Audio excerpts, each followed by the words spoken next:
राजस्थान के वीरान सहरा के दरमियान एक जवान, खूबसूरत और प्रसरार औरत माया एक मिट्टी की झोंपड़ी में तन्हा रहती थी। वो बरसों से तन्हाई की जिंदगी गुजार रही थी। न कोई उसके पास आता, न कोई उसके बारे में कुछ जानता। एक शाम जब माया रेत के एक ऊंचे टीले पर बैठी तो उसे दूर से किसी के कदमों की आहट सुनाई दी। वो फौरन उठी और झांक कर देखा तो एक बूढ़ा शख्स हाथ में तेल की शीशी लिए रेत पर उसकी तरफ बढ़ रहा था। वो रामलाल था। माया का दिल एकदम धड़कने लगा। ऐसा महसूस हुआ जैसे सदियां गुजरने के बाद इस वीराने में कोई आया हो। उसने बेसाख्ता आवाज दी, सुनो, इधर आओ, मेरे पास आओ, रामलाल। रामलाल रुक गया, फिर कदम तेज कर दिए। माया जज्बात पर काबू न रख सकी, दौड़ती हुई उसके पास पहुंची। जब वो करीब आया तो माया ने उसका बाजू पकड़ लिया और तेल की शीशी पर नजरें गाड़ दें। उसकी आंखों में चमक और दिल में अजीब बेकरारी थी।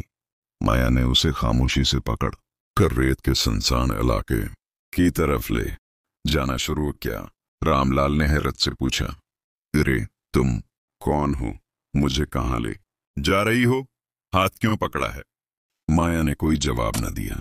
वो दोनों एक ऐसे सुनसान टीले पर पहुंचे जहां न कोई आता न जाता। वहां माया आहिस्ता से बोली, तुम मालशी हो ना? रामलाल ने सिर हिलाया। हाँ, मैं मालशी हूं, पर मर्दों की मालिश करता हूं, तुम तो औरत हो। माया ने फौरन अपनी कमर पकड़ ली और बैठकर कराहने लगी। यहां बहुत दर्द हो रहा है, बराहे करम जरा मालिश कर दो। रामलाल कुछ लम्हे रखा, फिर उसकी कमर पर आहिस्ता आहिस्ता तेल मिलने लगा। माया ने आंखें बंद कर लें। चेहरे पर सुकून था, मगर दिल में कुछ और चल रहा था। रात गहरी हो चुकी थी। जब रामलाल वापस जाने लगा तो माया घबरा कर बोली, इतनी रात गए कहाँ जाओगे? आज की रात मेरे पास ही ठहर जाओ। रामलाल रुक गया। उसे माया की जवानी और हुस्न ने रोक लिया। उसने धीरे से कहा, ठीक है, पर यहाँ सोने की जगह कहाँ है? माया ने मुस्कुराकर जवाब दिया, जगह मिल जाएगी, बस तुम मेरे साथ सो जाओ। वो दोनों झोंपड़ी की तरफ बढ़ने लगे। झोंपड़ी छोटी थी। रामलाल ने कहा, ये तो बहुत छोटी है, सिर्फ एक आदमी के सोने की जगह है। माया ने कहा, झोंपड़ी छोटी है मगर सहरा बहुत बड़ा है, हम बाहर रेत पर सो जाएंगे। चटाई बिछाई गई। वो दोनों बैठ गए। माया ने रामलाल से पूछा, मालिश के कितने पैसे लेते हो? रामलाल ने कहा, जो दे दे वही ले लेता हूं। माया ने मुस्कुराकर पूछा, और मुझसे? रामलाल खामोश रहा। माया ने आहिस्ता से पूछा, तुम क्या क्या मालिश करते हो? रामलाल बोला, जो जिसकी चाह हो। माया मुस्कुराई, फिर झोंपड़ी से लकड़ियां लाकर आग जलाई, 2 अंडे उबाले और रामलाल को दिए।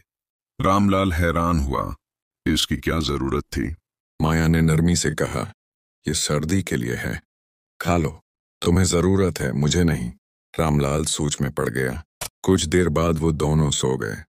सुबह माया उठी, रेत पर एक टीले पर जा बैठी और अचानक चीखने लगी, आए मेरा बाजू चुल रहा है। रामलाल दौड़ता हुआ आया। उसने उसके बाजू पर तेल लगाना शुरू किया। माया की आंखें बंद थीं और चेहरे पर एक अलग सुकून। रामलाल ने कहा, तुम्हारे जिस्म में इतने दर्द क्यों छुपे हैं? लगता है परसों से किसी ने तुम्हारा ख्याल नहीं रखा। माया बोली, कभी किसी ने रखा ही नहीं, पर तुम तो रख सकते हो ना।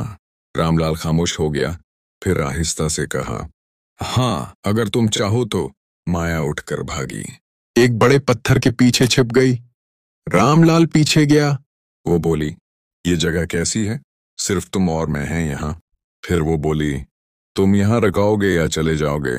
कुछ देर खामोशी रही, फिर माया ने कहा, आज तुम मेरे पहले मेहमान हो, कुछ खास खिलाऊंगी। माया ने गोश्त निकाला। रामलाल ने पूछा, ये कहाँ से आया?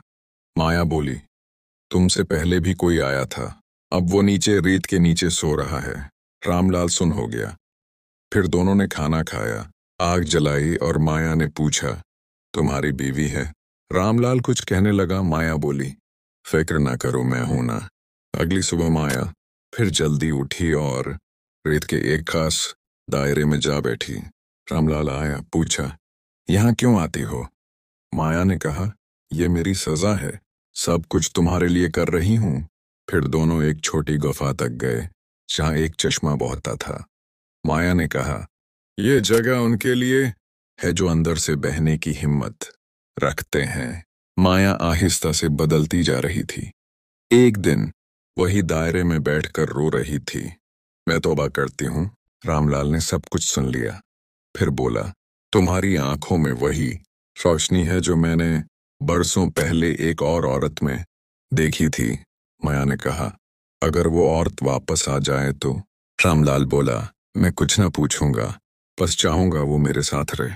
माया ने आहिस्ता से कहा, वो औरत में ही हूं, तुम्हारी बीवी। रामलाल सुन हो गया। माया बोली, मैं तुम्हें छोड़कर चली गई थी। हमेशा खूबसूरत रहने की ख्वाहिश ने मुझे अंधा कर दिया। फिर उसने अपनी सारी कहानी सुनाई कि कैसे वो एक जादूगरनी के पास गई जिसने उसे जवानी के बदले जिंदा चीजों का खून मांगा। शुरू में परिंदे, फिर बकरियां, फिर माया की आंखें भर आए। वो बोली, फिर मेरे जिस्म में दर्द उठने लगा और एक आलम से इलाज की तलाश में निकली। उसने बताया कि एक आमिल ने कहा, जिससे दौर हो उसके पास लौट जाओ, जिस दिल को तोड़ा है उसकी खिदमत करो। रामलाल की आंखों से आंसू निकल आए। उसने माया का हाथ थाम लिया और कहा, तुमने अपने गुनाहों का इकरार किया, यही सबसे बड़ी तौबा है। माया की असली शक्ल वापस आ गई। अब वो गैर मामूली हुसैन न रही, मगर उसके चेहरे पर सच्चा सुकून था। फिर वो दोनों वहां से अपने घर लौट गए, एक नई, सच्ची और पुरस्कून जिंदगी गुजारने।